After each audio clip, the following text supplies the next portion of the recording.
Assalamualaikum warahmatullahi wabarakatuh. Kembali lagi dengan saya Imam Sabri Salam dengan nomor induk mahasiswa 190510148, mahasiswa Fakultas Hukum Universitas Malikus Saleh. Di video kali ini saya akan membahas materi pembelajaran mengenai hak privilege dan hak retensi pada mata kuliah Hukum Jaminan. Langsung saja kita masuki ke pembahasan yang pertama mengenai hak privilege. Menurut ketentuan pasal 1134 KUH Perdata, hak istimewa atau privilege adalah suatu hak yang diberikan oleh undang-undang kepada seorang kreditur yang menyebabkan ia berkedudukan lebih tinggi daripada yang lainnya, semata-mata berdasarkan sifat piutang itu. Segala benda debitur, baik bergerak maupun tidak bergerak, baik yang sudah ada maupun yang akan ada, menjadi jaminan utang secara pribadi, diatur dalam pasal 1131 KUH Perdata. Benda-benda tersebut menjadi jaminan bersama bagi para kreditur. Hasil penjualan benda-benda itu dibagi-bagi antara mereka menurut pertimbangan piutang masing-masing, kecuali jika di antara para kreditur itu ada alasan yang sah untuk didahulukan pelunasannya, diatur dalam pasal 1132 KUH Perdata. Hak yang didahulukan itu timbul dari privilege, pen and hipotek, diatur dalam pasal 1133 KUH Perdata. Hak privilege bukan hak kebendaan, melainkan mempunyai sifat yang sama dengan gadai dan hipotek, yaitu memberikan jaminan atas piutang. Oleh karena itu, pengaturannya ditempatkan bersama dengan gadai dan hipotek dalam buku kedua KUH Perdata, yang sebenarnya kurang tepat. Hak privilege dikatakan bukan hak kebendaan karena A. Privilege baru timbul apabila suatu benda yang telah disita ternyata tidak cukup untuk melunasi semua utang. B. Privilege tidak memberikan kekuasaan terhadap suatu benda. C. Kreditur yang mempunyai hak privilege pun tidak dapat menyita benda jika dia tidak memegang suatu atas hak eksekutorial, misalnya putusan pengadilan. Berikutnya kita memasuki ke pembahasan yang kedua mengenai macam-macam hak privilege. Dalam KUH Perdata diatur dua macam privilege, yaitu privilege umum dan khusus. Pertama, privilege umum adalah hak istimewa yang tertuju pada semua benda milik debitur yang terdiri atas 7 macam hak kebendaan, sebagaimana yang disebutkan dalam pasal 1149 KUH Perdata. Apabila kreditur mempunyai tagihan atas hak-hak kebendaan umum sebagaimana disebutkan dalam undang-undang, maka pemenuhannya didahulukan dibanding hak-hak kebendaan lainnya. Ketujuh macam privilege umum itu adalah 1. Biaya perkara yang timbul dari penjualan barang dan biaya penyelamatan barang. 2. Biaya penguburan.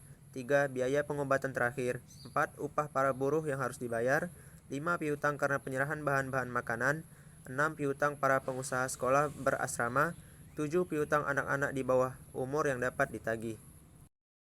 Kedua, privilege khusus, yaitu yang ditujukan pada benda-benda tertentu milik debitur, terdiri atas 9 macam hak sebagaimana disebutkan dalam pasal 1139 KUH Perdata, yaitu 1.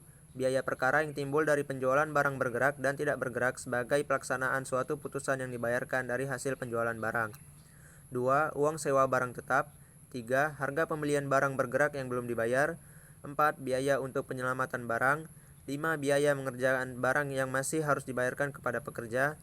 6. Jaminan yang diserahkan tamu rumah penginapan kepada pemilik penginapan. 7. Upah pengangkutan dan biaya tambahan lain. 8. Biaya yang harus dibayar kepada tukang yang manajer akan suatu pekerjaan, serta biaya penambahan dan pengurangan suatu barang. 9. Penggantian yang harus dibayar oleh pegawai umum untuk sesuatu kesalahan dalam pekerjaan.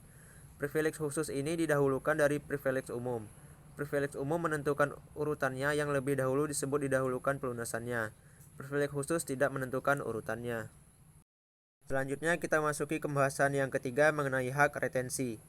Hak retensi adalah hak untuk menahan suatu benda sampai suatu piutang yang bertalian dengan benda itu dilunasi. Hak retensi ini merupakan hak perseorangan namun mempunyai aspek sifat kebendaan dan karena itu dibicarakan dalam hukum benda atau hak retensi tidak menimbulkan hak didahulukan. Kreditur berkedudukan sebagai kreditor konkuren. Hak retensi memiliki sifat yaitu 1. Tidak dapat dibagi-bagi. Artinya apabila sebagian dari piutang dilunasi, maka tidak ada kewajiban pemegang hak atau retentor untuk menyerahkan sebagian dari benda sesuai nilai piutang yang telah dilunasi.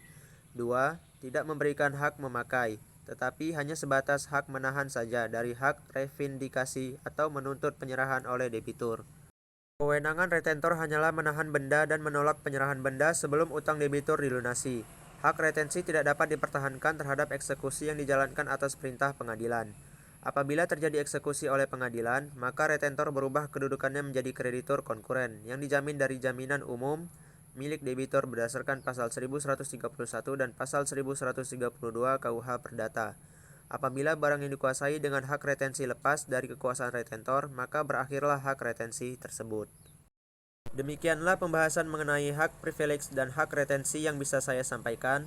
Lebih dan kurangnya saya mohon maaf. Saya Imam Sabri Salah mohon undur diri. Terima kasih. Assalamualaikum warahmatullahi wabarakatuh.